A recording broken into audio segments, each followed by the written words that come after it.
आज मैं आप लोगों के समक्ष बड़ी सुंदर संतान सप्तमी व्रत की कथा लेके आई हूँ। बोलो श्री गणेश भगवान की जय, शिव परिवार की जय। एक दिन महाराज युधिष्ठिर ने भगवान से कहा, हे प्रभु, ऐसा कोई उत्तम व्रत बताइए जिसके प्रभाव से मनुष्यों के सांसारिक क्लेश दूर होकर धनवान व पुत्रवान हो जाएं। यह सुनकर भगवान बोले, हे राजन, तुमने बड़ा ही उत्तम प्रश्न किया है। मैं तुमको एक पौराणिक कथा सुनाता हूँ, ध्यान पूर्वक सुनो। एक समय लोमश ऋषि मथुरापुरी में वासुदेव देवकी के घर गए। ऋषिराज को आया हुआ देखकर दोनों अति प्रसन्न हुए तथा उनको उत्तम आसन पर बैठाकर उनकी वंदना कर सत्कार किया। तब मुनि प्रसन्न होकर उनको कथा सुनाने लगे और कहते हैं, लोमश ऋषि बोले, हे देवकी, दुष्ट दुराचारी पापी कंस ने तुम्हारे पुत्र मार डाले हैं, जिसके कारण तुम्हारा मन अत्यंत दुखी है। इसी प्रकार राजा नहुष की स्त्री चंद्रमुखी भी दुखी रहा करती थी, किंतु उसने संतान सप्तमी का व्रत किया, जिसके प्रताप से उसे संतान सुख प्राप्त हुआ।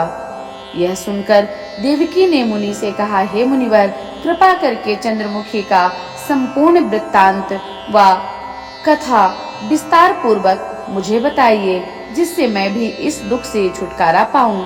लोमश ऋषि ने कहा, हे देवकी, अयोध्या के राजा नहुष थे। उनकी पत्नी चंद्रमुखी अत्यंत सुंदर थी।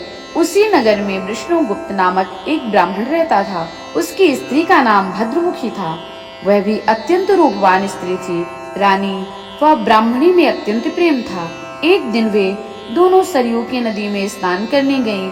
वहां उन्होंने देखा कि अन्य बहुत सी स्त्रियां सरयू नदी में स्नान करके निर्मल वस्त्र पहनकर एक मंडप में श्री गणेश पार्वती की मूर्ति स्थापित कर उनकी पूजा कर रही थी। रानी व ब्राह्मणी ने यह देखकर उन स्त्रियों से पूछा, हे बहनों, तुम यह किस देवता का पूजन कर रही हैं व किसका व्रत कर रही हो? यह सुनकर उन स्त्रियों ने कहा कि हम संतान सप्तमी का व्रत कर रही हैं और हमने शिव पार्वती गणेश जी का पूजन करने के लिए यहाँ आई हैं। पूजन अक्षत चंदन आदि षोडशोपचार विधि से किया जाता है। यह सुनकर रानी व ब्राह्मणी भी इस व्रत को करने का मन बना लेती हैं और संकल्प लेती हैं। घर वापस लौट आई। ब्राह्मणी भद्रमुखी थी तो वह इस व्रत को नियम पूर्वक करने लगी, किंतु रानी चंद्रमुखी राजमद के कारण कभी इस व्रत को करती तो कभी भूल जाती। कुछ समय बाद दोनों मर गईं। दूसरे जन्म में रानी ने बंदरिया और ब्राह्मणी ने मुर्गी की योनि पाई, परंतु ब्राह्मणी मुर्गी की योनि में भी कुछ नहीं भूली और भगवान शिव पार्वती का ध्यान करती रही। उधर रानी बंदरिया की योनि में भी सब कुछ भूल गई थी। कुछ समय बाद इन दोनों ने यह देह भी त्याग दी। तीसरा जन्म मनुष्य योनि में हुआ। ब्राह्मणी ने एक ब्राह्मण के यहाँ कन्या के रूप में जन्म लिया तथा रानी ने एक राजा के यहाँ राजकन्या के रूप में जन्म लिया। उस ब्राह्मण कन्या का नाम भूषण देवी रखा गया तथा विवाह योग्य होने पर उसका विवाह अग्निभोज नामक ब्राह्मण से करा दिया गया।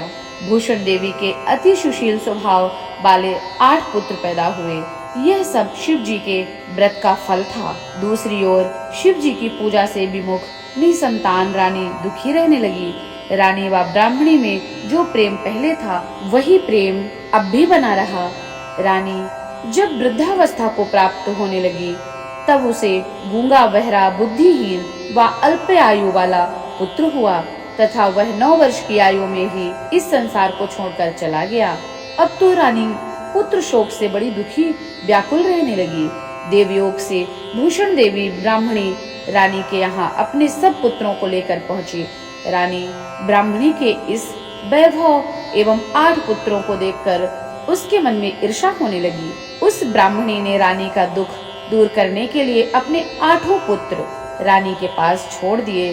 रानी ने पाप के वशीभूत होकर उन ब्राह्मण पुत्रों को लड्डू में जहर मिलाकर खिला दिया, परंतु भगवान शिव की कृपा से एक भी ना मरा।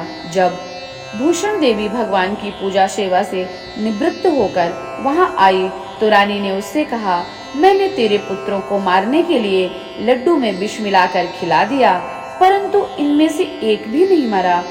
तूने ऐसा कौन सा दान पुण्य व्रत किया है जिसके कारण तेरे पुत्र नहीं मरे? अरे तू नित्य नए सुख भोग रही है, इसका भेद मुझे निष्कपट कह, मैं तेरी बड़ी ऋणी रहूंगी। रानी के ऐसे वचन सुनकर ब्राह्मणी ने कहा, हे रानी, मैं तुम्हारे 3 जन्म का हाल कहती हूँ, ध्यान पूर्वक सुनो।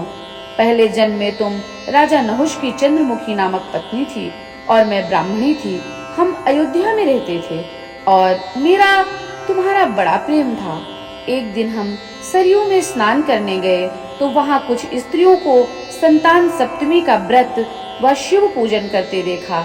हमने भी उस व्रत को करने का निश्चय किया, किंतु तुम तो राजमद के कारण सब भूल गई, जिसका फल तुम आज भी भोग रही हो। और मैंने इस व्रत को नियम पूर्वक सदैव किया और आज भी करती हूँ। दूसरे जन्म में तुम्हें बंदरिया और मुझे मुर्गी की योनि मिली। शिव जी की कृपा और व्रत के प्रभाव से मैं भगवान का स्मरण इस जन्म में भी ना भूली करती गई, व्रत को नियम पूर्वक कर रही थी। तुम अपने उस व्रत संकल्प को इस जन्म में भी भूल गई। मैं समझती हूँ कि तुम्हारे ऊपर यह जो भारी संकट है उसका एकमात्र यही कारण है।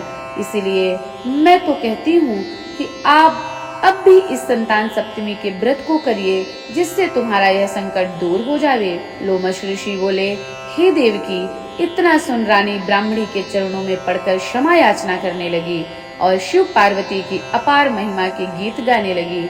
उस दिन से रानी ने नियमानुसार संतान सप्तमी का व्रत किया, जिसके प्रभाव से रानी संतान सुख भोग कर अंत में शिवलोक को गई। हे देवकी, भगवान शिव के व्रत का ऐसा प्रभाव है कि पथ भ्रष्ट मनुष्य भी अपने पथ पर अग्रसर हो जाता है और अंत में ऐश्वर्य भोग कर मोक्ष पाता है। लोमश ऋषि कहने लगे, हे देवकी, इसलिए मैं तुमसे भी यह कहता हूँ कि इस व्रत को करने का अपने मन में दृढ़ संकल्प करो, तो तुमको भी संतान सुख प्राप्त होगा। इतनी कथा कहकर भगवान श्री कृष्ण ने धर्मराज युधिष्ठिर से कहा कि लोमश ऋषि इस प्रकार हमारी माता को शिक्षा देकर गए। ऋषि के कथनानुसार माता देवकी ने इस व्रत को किया, जिसके फलस्वरूप मेरा जन्म हुआ। यह व्रत विशेष रूप से स्त्रियों को कल्याणकारी है, परंतु पुरुषों को भी समान रूप से कल्याण प्रदान करता है। यह संतान सुख देने वाला व्रत है और पापों को नाश करने वाला है, जिसे स्वयं करना चाहिए और दूसरों को भी कराना चाहिए। जो नियम पूर्वक इस व्रत को करके भगवान शिव माता पार्वती की सच्चे मन से आराधना करते हैं, वह अंत में शिवलोक को प्राप्त होते हैं। बोलो शंकर भगवान की जय, माता पार्वती की जय, शिव परिवार की जय। संतान सप्तमी व्रत कथा संपूर्णम। संतान सप्तमी की व्रत कथा, महत्व, विधि, यह सब मैं आपके समक्ष प्रस्तुत की हूँ। अगर आप अपने संतान को ऐश्वर्यवान, बुद्धिवान, ज्ञानी, विवेकवान, यशोवान देखना चाहते हैं तो संतान सप्तमी का व्रत सबको, सभी स्त्रियों को विशेष रूप से करना चाहिए। यह हमारी संतान के लिए एक सुरक्षा कवच की तरह है। इस व्रत को सभी स्त्री व पुरुषों को जरूर करना चाहिए।